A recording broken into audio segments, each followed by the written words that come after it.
Ang magmahal ay walang kondisyon. Magsalita ng walang intensyon. Magbigay ng walang dahilan. Magmalasakit ng walang inaasahan.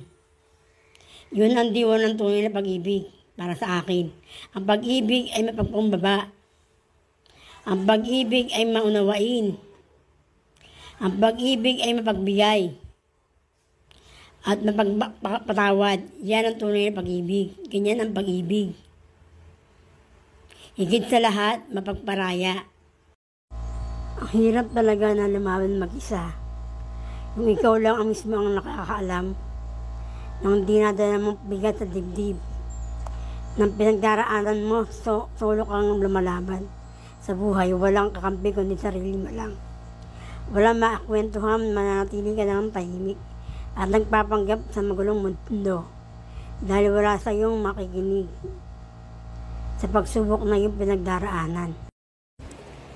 Kailangan mong piliin maging masaya, maniwala sa iyong kakayahan, maging positibo.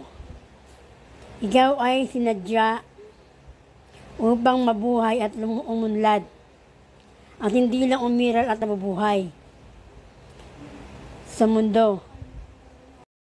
Luha ay kung paano ang ating puso kapag hindi na kaya ng ating mga labi. Kung gaano tayo nasaktan. Masakit ang magmahal. Sobrang sakit ang masaktan kapag iniwan ka ng taong minahal.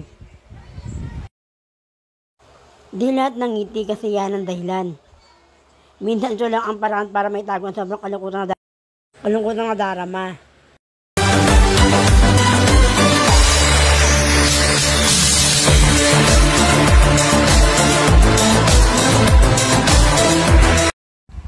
Piliin mo yung taong di ka kayang tiisin. Kahit marami kang mali, ipapatawaran ka pa din niya. Yung taong unawaan ka kahit na anong topak mo. Yung taong kayang magbigay ng oras at effort para sa'yo. Dahil yan yung taong di ka iiwan. At ipaglalaban ka hanggang dulo. Pinalaya lang kita pero di kita isinuko. Magkaiba ang pagsuko sa pagpapalaya. Ang pagpapalaya ay gusto kong makita kang maging masaya.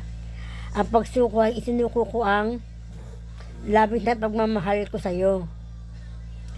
Para maging masaya ka kahit sobrang sakit para sa akin. Lumakad ka lang. Ituloy mo lang ang laban. Matapa ka man ng ilang ulit, basta laban ka lang. Habang binibigyan ka ng hininga ng Diyos, pinapadama niya sa'yo, nakasama mo siya. At kahit na kailan, di niya tayo iniwanan. Sapagkat kasama natin siyang lumalaban sa hamon ng ating mga buhay. Basta't kumapit at manalig lang tayo kay Lord, di niya tayo pababayaan. Anumang pagsubok ang dumating, ito'y ating malalampasan. Dahil kasama natin si Lord, laban lang tayo.